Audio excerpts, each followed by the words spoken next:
أشهد أن لا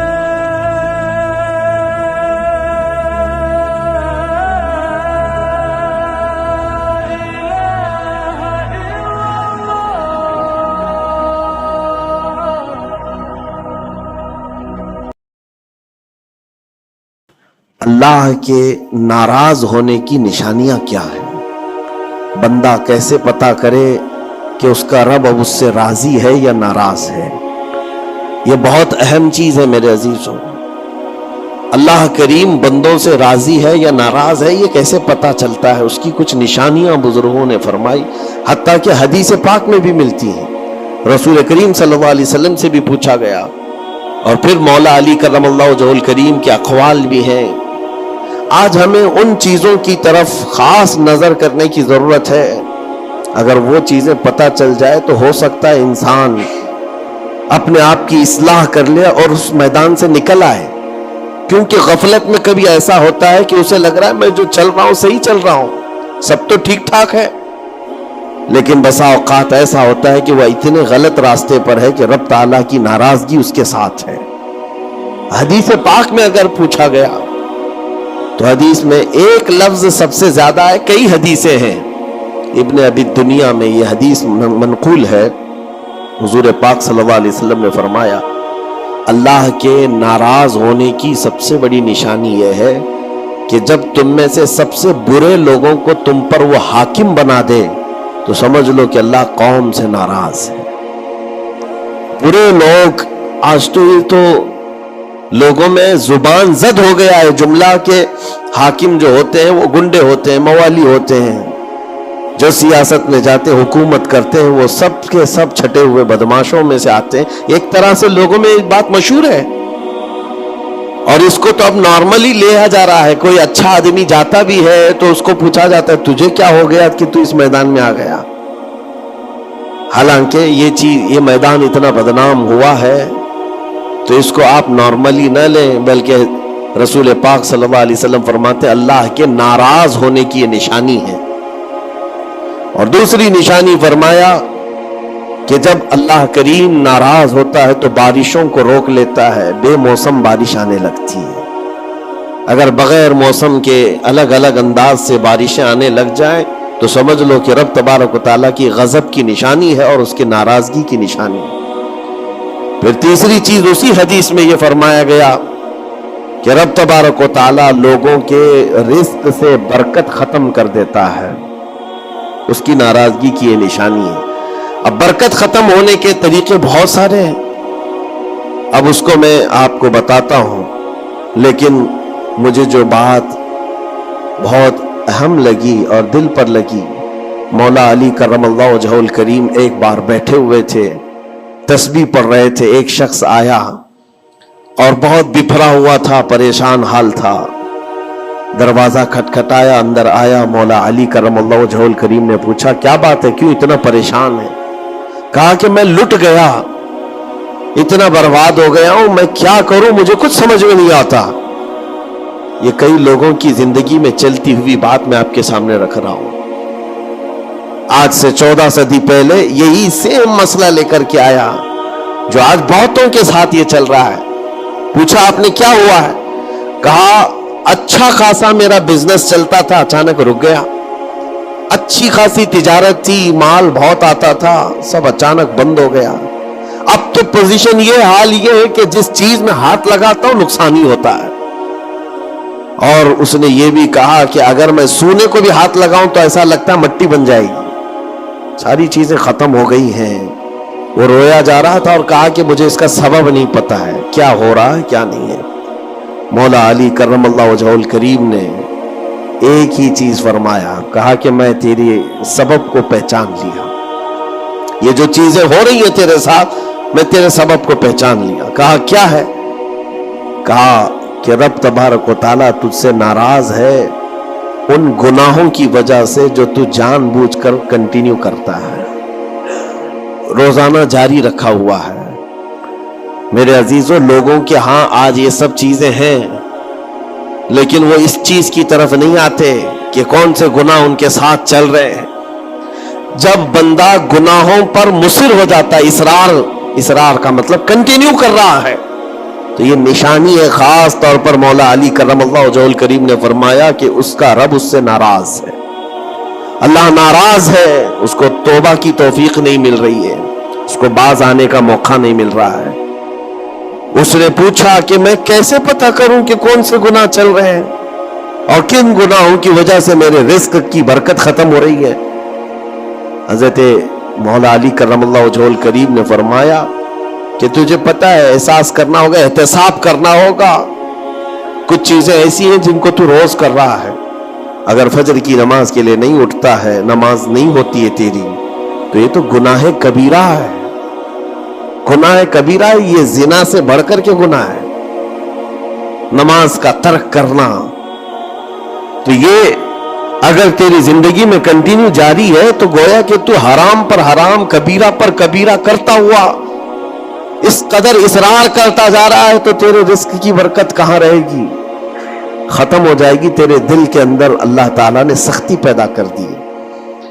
میرے عزیزو, آج کے حالات میں اگر کوئی اس طرح کا معاملہ لے کر کے آئے, بابا کے پاس فوراً بھاگے گا کہ میرے روزی پر کسی نے بندش کر دی ہے, روک لگا دی ہے, کسی نے جادو ٹونا کر دیا ہے. اس کو اپنی فکر نہیں ہے کہ اس کے عمل کیا ہے, لیکن باباؤں کے پاس جانا ہے, کسی مولانا کے پاس جانا ہے, کسی عامل کے پاس جانا ہے. دکان میں اچھی تجارت چل رہی تھی, اچانک بند ہو گیا, اور بابا بھی یہ نہیں کہتے کہ توبہ کر لے تو صحیح ہو جائے گا. نہیں, وہ اس کے رشتہ داروں میں سے کسی نے بڑا کچھ کر دیا ہے, اس کو یہی سجیسٹ کیا جائے گا. اور یہ ایسا خطرناک ماحول ہے, آپ میں دیکھ رہا ہوں, کوئی بھی اٹھ کر کے جاؤ کسی عامل کے پاس آپ جاؤ, کہا جائے گا کہ بڑا کچھ کیا ہے آپ کے ساتھ, بڑا کچھ کیا ہوا ہے, تمہاری روزی پہ بند باندھا ہوا ہے, تمہاری تجارت پر جو ہے روک لگائی گئی ہے. کون کیا ہے؟ تمہارے چاہنے والوں میں سے, رشتہ داروں میں سے. اور اس بندے کو رشتہ داروں کا دشمن بنایا جاتا ہے. وہ ہر ایک پر نظر رکھتا ہے, پھپھو نے کیا کہ ماموں نے کیا کہ چاچا نے کیا, فلاں نے کیا, سارے رشتہ داروں پر اس کی شک کی نظر ہے. یہ قطع رحمی کا ایک بہت بڑا مظہر اس کو بنایا جا رہا ہے. کتنے گھروں کو اس طرح باباؤں نے توڑ رکھا ہے, اور انجانے میں یہ دماغ میں یہی بیٹھا کر کے رکھا ہے کہ نہیں, میری روزی پر انہوں نے بندش باندھی ہے. یقین کے ساتھ کسی کو نہیں معلوم. کاش یہ اگر اس کو بتائے ہوتے, یہ 99% جن کو تکلیفیں ہیں ان کے روزی کے معاملات, ان میں سے 99% کے حالات ایسے ہیں کہ فجر کی نماز نہیں پڑھتے. یہ کسی کو توفیق نہیں ہوتی, کسی بابا کو, کسی عامل کو, کہ ان کو تنبیہ کریں. فجر کی 2 رکعات رزق کے کئی دروازے کھول لیتی ہے. میرے آقا صلی اللہ علیہ وسلم کا فرمان ہے, اور تم بستر پر ٹانگ پھیلا ہے سوئے ہوئے ہو, اور پھر شام میں اٹھ کر بابا کے پاس جا کر کہتے ہو بندش ہے, کسی نے باندھ کے رکھا ہے, تم نے خود اپنے اعمال سے باندھا ہوا ہے. اور رب تبارک و تعالیٰ فرماتا ہے سورہ فاطر میں, ما یفتح اللہ للناس من رحمت فلا ممسک لها, اللہ اپنی رحمت سے جس کے لیے دروازے کھولتا ہے کوئی اسے بند نہیں کر سکتا. یہ رب کا فرمان سنا رہا ہوں. وما یمسک فلا مرسل له من بعده, اور اللہ فرماتا ہے جس کے لیے اللہ روک دے کوئی طاقت اسے کھول نہیں سکتی. اللہ نے اگر بند کر دیا ہے تو کوئی نہیں کھولے گا. اب یہ رب تبارک و تعالیٰ کس کے لیے بند کرتا ہے, کس کے لیے کھولتا ہے, یہ اس کی شان ہے. لیکن ساتھ میں ایک بات اور آپ کو بتا دوں. حضرت ابو سفیان ثوری رحمۃ اللہ تعالی علیہ, حضرت سفیان ثوری کا ایک قول ہے, قسوۃ القلوب عقوبۃ للعاصی, یہ گناہ کنٹینیو جو کر رہا ہے اس کی سزا کیا ہے؟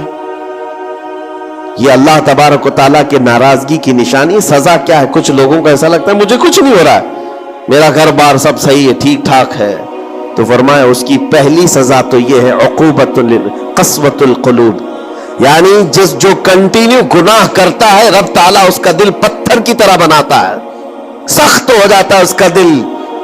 نہ رب تبارک و تعالیٰ کے نام پر اس کی کبھی آنکھیں بھیگتی ہوئی دکھتی ہیں, نہ عذاب قبر کا اسے خوف محسوس ہوتا ہے, نہ محشر کے دن کی فکر, نہ جہنم کے لپکتے ہوئے شعلوں سے اس کا دل دہلتا ہے.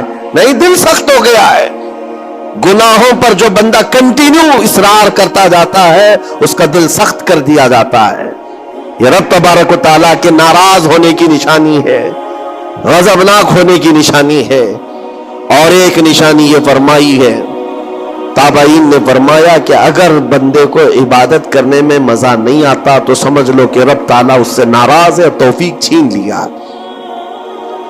نماز پڑھنے میں دل نہیں لگتا، اور اگر وہ نماز کی اذان کی آواز سن کر کے بھی لاپرواہی برتتا ہے، فرمایا گیا یہ اس بات کی علامت ہے کہ اس کا رب اس سے راضی نہیں ہے۔ اور جس سے مولا راضی ہوتا ہے، کڑاکے کی ٹھنڈیوں میں بھی اس کو بستر سے اٹھا کر اپنے دربار میں لاتا ہے۔ جس سے رب تبارک و تعالیٰ راضی ہے، اس کو اپنے دربار میں لگائے رکھتا ہے۔ وہ رات ہو کہ دن ہو کہ صبح ہو کہ دوپہر ہو، وہ بندہ دوڑا ہوا رب تعالیٰ کے حضور پہنچ جاتا ہے۔ میرے عزیزو، اپنی اپنی فکر کریں، ہم کس کیٹیگری میں چل رہے ہیں؟ کہیں ایسی زندگی نہیں گزر رہی ہے کہ ہمارا رب ہم سے راضی نہ ہو، ناراض ہو؟ پھر پوچھا گیا کہ اگر اللہ تبارک و تعالیٰ ناراض ہے تو پھر دولت کی ریل پیل گھر بار ساری چیزیں ہیں۔ فرمائے یہ بھی ایک نشانی اللہ کی ناراضگی کی کہ گناہ کنٹینیو ہونے کے باوجود اگر تمہارے مال میں کمی نہیں آ رہی ہے، روزانہ بڑھتا جا رہا ہے، تو خوف کھاؤ کہ اللہ بڑے عذاب کا تمہارے لیے تیاری فرما رہا ہے۔ آخرت میں تمہارا کوئی حصہ نہیں ہوگا، سب کچھ دنیا میں دے دیا جائے گا، اور تمہارے لیے بڑے عذاب کی تیاری ہو رہی ہے۔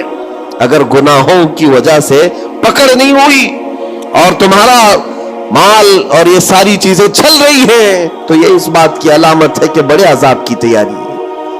عزیزان گرامی وقار، کوئی اس بات کے لیے خوشحال ہو کر کے نہ رہ جائے کہ میرا تو کچھ نہیں ہے، سب کچھ اچھا چل رہا ہے، گناہ بھی کر رہا ہوں، جھوٹ بھی بول رہا ہوں، نعوذ باللہ من ذالک، آنکھیں بھی بدکاری کر رہی ہیں، کچھ تو زنا میں بھی ہیں، کچھ ڈکیت میں بھی ہیں، چوری میں ہیں، پتہ نہیں کیسی کیسی بلاؤں میں مبتلا ہے، لیکن ان کا حال یہ ہے کہ نہیں ٹھیک ہے، دولت کی ریل پیل سب اچھا خاصا ہے، مال سب کچھ فراوانی ہے، تو یہ مت سمجھنا۔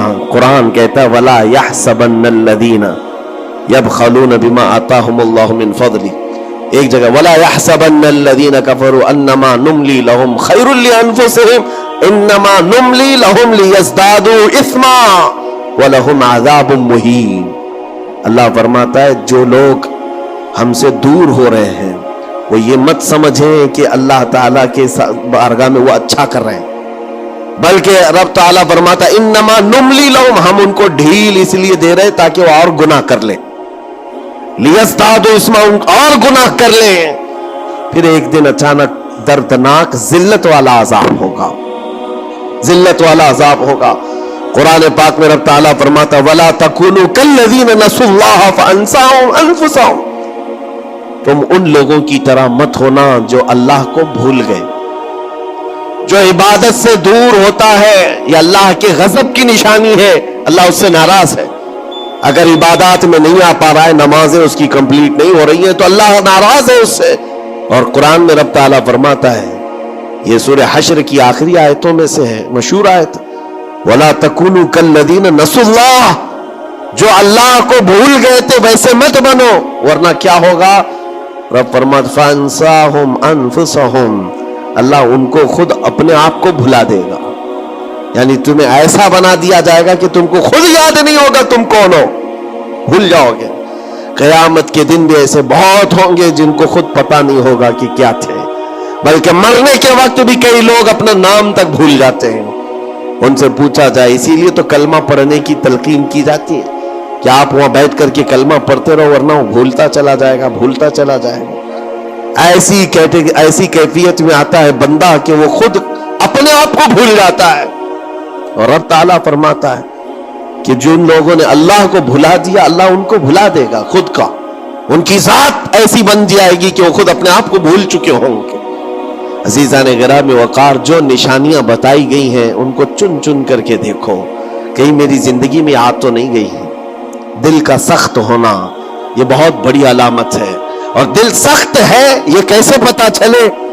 فرمایا گیا کہ مسجد میں اگر زیادہ دیر بیٹھنے کی خواہش نہیں ہوتی ہے تو دل کالا ہے، اگر قرآن پڑھنے میں دل نہیں لگتا ہے تو دل سخت ہو چکا ہے۔ اٹھاؤ قرآن ہاتھ میں، دیکھو کتنی دیر پڑھ سکتے ہو، اور موبائل کو گھنٹوں چلا سکتے ہو.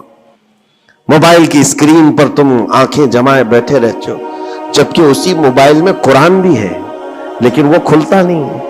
اور قرآن اگر نہیں کھل پا رہا ہے تم سے، اور صفحہ دو صفحہ نہیں پڑھ پا رہے ہو، تو تمہارا دل کالا ہو چکا ہے، دل سخت ہے. یہ 3 علامتیں تو مشہور ہیں. فرمائی گئی کہ اور تیسری بات یہ ہے کہ تمہارے جیب میں پیسے ہو اور کوئی سائل اور فقیر آیا اور تم اس کے لیے صدقہ نہیں کر پا رہے ہو تو دل تمہارا پتھر ہو چکا ہے. یہ دل کے سختی کی علامت ہے. اور قسوۃ القلوب عقوبۃ للعاصی، یہ کہا گیا ہے دل کا سخت ہونا یہ تو رب کی طرف سے بہت بڑی سزا ہے، بہت بڑی سزا ہے. گنہگار کی سزا یہاں سے شروع ہوتی ہے. اور پھر آپ کو ایسا لگ رہا ہوگا کہ دل سخت ہو گیا ہے تو کیا ہوگا، اس کو ہلکے میں نہ لے، ہلکے میں نہ لے. فرمایا گیا کہ جب دل سخت ہو جاتا ہے تو بندہ کفر تک بھی جا سکتا ہے، کفر تک بھی جا سکتا ہے. دل کی سختی اس کو کفر بھی لے جاتی ہے، دل کی سختی اس کو بھیانک گناہوں کی طرف لے جاتی ہے جس کی سوچ بھی نہیں کر سکتے. اسی لیے میرے عزیزوں، وہ دل کی سختیاں آنے سے پہلے اپنے رب کو راضی کر لیں، وہ رحمان کو راضی کر لیں. آج کے ان حالات کو دیکھ کر کے یہ سب محسوس ہونے لگتا ہے کہ کہیں رب ناراض تو نہیں ہے بندوں سے. دعائیں کثرت سے ہوتی ہیں، ہماری دعائیں کہاں جا رہی ہیں؟ اور ظالموں کا ظلم بڑھتا چلا جا رہا ہے. شریر اور فسادی لوگوں کو ہماری گردنوں پر حاکم بنایا گیا ہے. یہ سب رب تعالیٰ کے غضب کے علامات ہیں. اجتماعی توبہ ہو، اور توبہ کا بھی مطلب یہ نہیں ہے کہ دونوں گال پہ ہم تھپڑ مار کر کے نکل جائیں. زندگی پر اس توبہ کے اثرات کا اظہار ہونا چاہیے. آج رات کو توبہ کیا ہے، رب تعالیٰ کے حضور سچی توبہ کیا ہے تو کل اس کی زندگی میں تبدیلی تو آئے. رات بھر توبہ کرتا رہا اور فجر میں سو رہا ہے تو کوئی تبدیلی نہیں آئی، یعنی تم نے دل سے اللہ کی بارگاہ میں توبہ ہی نہیں کیا ہے، نہ ہی تمہارے چال چلن میں کوئی فرق آیا. یہ توبہ نہیں ہے. تھپڑ تو 1000 بار مار لو، اس کو توبہ نہیں کہا جاتا. توبہ عزم مصمم کا نام ہے، اور اللہ تبارک و تعالیٰ کو راضی کرنے والی توبہ وہی ہے جو عزم مصمم کے ساتھ ہوتی ہے. جانتے ہو سیدنا عمر فاروق رضی اللہ تعالیٰ عنہ، ان کا دور وہ ایک ایسے رعب و دبدبے کا دور ہے. ایک شخص ایک دکان سے یا گھر سے شراب کی بوتل لیا اور نکلا باہر. شراب کی بوتل لے کر کے حضرت عمر فاروق رضی اللہ تعالیٰ عنہ راستے پر آ رہے تھے، آپ کی نظر پڑ گئی، اس نے بوتل چھپا لیا. شراب کے ساتھ پکڑا جاتا، ابھی کوڑے بھی مارے جاتے اور ذلیل بھی ہوتا. حضرت عمر جیسے بڑھتے آ گئے، اس کی ہیبت بھی بڑھتی چلی گئی. کیا ہوگا کیا ہوگا، بچ بچا کے نکل جاؤں نہیں، لیکن سیدھے وہ سامنے آ کے کھڑے ہو گئے. کہا کہ کہاں سے؟ کہا یہیں سے آ رہا ہوں. کیا ہے جس کو تم بغل میں چھپائے جا رہے ہو؟ جس چیز کو چھپا رہا تھا اسی چیز کا سوال کیا انہوں نے. اس بندے نے کہا کچھ نہیں امیر المومنین، دودھ کی بوتل ہے، دودھ کی بوتل ہے، میں چھپایا ہوا ہوں. آپ آ رہے تھے آپ کی عظمت میں. حضرت عمر فاروق رضی اللہ تعالیٰ عنہ کی دور بھی نظر جانتی تھی. آپ نے کہا دودھ کی بوتل ہو تو چھپانے کی ضرورت کیا ہے، نکالو باہر. اب اس کے ہاتھ اتنے کانپنے لگ گئے ڈر کے مارے کہ وقت کا وہ امیر المومنین کھڑا ہے جس سے قیصر و کسریٰ بھی تھر تھراتے ہو. اب ان کے سامنے کیا بہانہ کیا جا سکتا ہے؟ اس نے بغل میں سے آہستہ سے بوتل نکالی، آپ کے سامنے سر جھکا کر پیش کیا. حقیقت میں وہ دودھ کی ہی بوتل تھی، دودھ کی ہی بوتل تھی. یہ دیکھ کر اس کا سر چکرا گیا. شراب لے کر کے نکلا تھا اور بغل میں چھپایا بھی تھا امیر المومنین کے ڈر سے. حضرت عمر فاروق نے کہا کہ یہ دودھ کی بوتل ہے تو تیرے اندر اتنا ڈر اور سہم کس بات کا، سچ بتا. رونے لگ گیا، آپ کا دامن پکڑ کر کے کہا امیر المومنین سچ بتاؤں تو شراب کی بوتل لے کے نکلا تھا، لیکن جیسے ہی آپ پر نظر پڑی دل اتنا پسیج گیا، میں اندر سے رحمان کو پکارا، اے رب کریم آج تو عمر کے سامنے میری عزت بچا لے، کبھی ہاتھ نہ لگاؤں گا، شراب کبھی نہیں پیوں گا. دل سے میں نے پکارا، رب تعالیٰ نے میری عزت رکھ لی اور اس شراب کو دودھ میں بدل دیا. میرے عزیزوں، وہ ناراض ہوتا ہے تو جلدی راضی بھی ہوتا ہے. وہ راضی بھی ہوتا ہے. ایسا نہیں ہے کہ مولا تعالیٰ غضبناک ہے تو بندوں کو عذاب میں مبتلا کرے گا. ایک دعا کرو, ایک دعا کرو رب تبارک و تعالیٰ کی بارگاہ میں, جو مجھے بڑی لگی دل کو, جو میں آپ کے سامنے شیئر کر رہا ہوں. کبھی سجدے میں گر کر اس سے مولا سے اتنا کہو کہ اے رب, تیرے لیے بندے میرے علاوہ کروڑوں ہیں, میں ایک نہیں ہوں, تیرے تو کروڑوں بندے ہیں, لیکن مولا میرے لیے تو صرف تو ایک ہی ہے.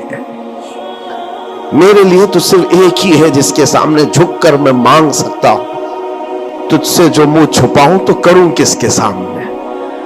رب تبارک و تعالیٰ کو یہ ادا پسند آتی ہے, کیونکہ یہ قرآن پاک میں حضرت عیسیٰ علیہ السلام کے ضمن میں بیان کی گئی ہے. اللہ تعالیٰ نے خود اس کو قرآن میں فرمایا, ان تعذبہم فانہم عبادک وان تغفر لہم فانک انت العزیز الحکیم. عیسیٰ علیہ السلام نے اپنے امتیوں کے لیے اللہ کی بارگاہ میں یہ التجا کی تھی, مولا اگر تو ان کو عذاب دے گا تو تیرے ہی تو بندے ہیں, تیرے ہی تو بندے ہیں, اور اگر بخش دے گا تو تو غالب حکمت والا ہے, تیرے خزانے میں کوئی کمی نہیں ہونے والی ہے. عزیزان گرامی وقار, جن گناہوں پر زندگی گزر رہی ہے اس سے نکل آنا ضروری ہے. آج یا کل موت کا فرشتہ آ جائے گا. کہیں ایسا نہ ہو کہ اسی گناہوں کے دروازے پر ہمیں دستک دی جائے, اور جو بندہ جس حال میں دنیا سے مرتا ہے پھر اسی حال میں اسے اٹھایا نہ جائے. ذلیل لوگوں میں اس کو قیامت کے دن اٹھایا نہ جائے. جانے کی تیاری تو ہونی چاہیے, اور جس طرح سے بھی ممکن ہو سکے توبہ کرو, اپنے اندر سے اور باہر سے صاف ہو جاؤ. اور رب تبارک و تعالیٰ کو راضی کرنے کے لیے توبہ سب سے بڑی چیز ہے, سب سے بڑی چیز ہے. میرا رب فرماتا ہے قرآن پاک میں, لا تقنطوا من رحمت اللہ, اللہ کی رحمت سے مایوس نہ ہو, وہ سارے گناہوں کو معاف کرے گا, بے شک اللہ غفور و رحیم ہے. لیکن آج جو اس کے ناراضگی کی نشانیاں ہیں اپنی زندگی میں ڈھونڈ ڈھونڈ کے نکالو. اگر مجھ سے عبادت نہیں ہو رہی تو میرا رب ناراض ہے مجھ سے. میرے گھر میں تجارت پر روک لگی ہے تو میرا رب ناراض ہے. اور اگر مال اور دولت کی کثرت ہے لیکن گناہ مجھ سے نہیں چھوٹ رہے ہیں تو پھر تو اللہ تعالیٰ ایک بڑے عذاب کی تیاری میں, رب تبارک تعالیٰ ایک بڑا عذاب میرے لیے تیار رکھا ہے, بڑا عذاب میرے لیے تیار رکھا ہے. میرے ان گناہوں کی وجہ سے وہ سب کچھ مجھے دنیا میں دے رہا ہے. یہ ڈر کی بات ہے. اللہ تبارک و تعالیٰ کی بارگاہ میں دونوں چیزیں رکھے, اس کی بخشش کی امید بھی اور اس کے پکڑ کا خوف بھی. اور اس خوف اور امید کے بیچ میں جینے کا نام ایمان کی زندگی ہے. اللہ کریم ہم سب کو اس ایمان کی زندگی عطا فرمائے. رب تبارک و تعالیٰ ہم سب کو اپنے غضب سے دور رکھے, اس کی ناراضگی سے ہمیں دور رکھے. اللہ اے رب کریم اس وقت تک ہمیں تو دنیا سے نہ اٹھا جب تک تو ہم سے راضی نہ ہو جا. اے اللہ جب تک تو ہم سے راضی نہ ہو جا, اے اللہ جب تک تو ہم سے راضی نہ ہو جا. وصلی اللہ تعالی علی خیر خلق محمد وآلہ وصحبہ اجمعین, وآخر دعوانا الحمد للہ رب العالمین. السلام علیکم.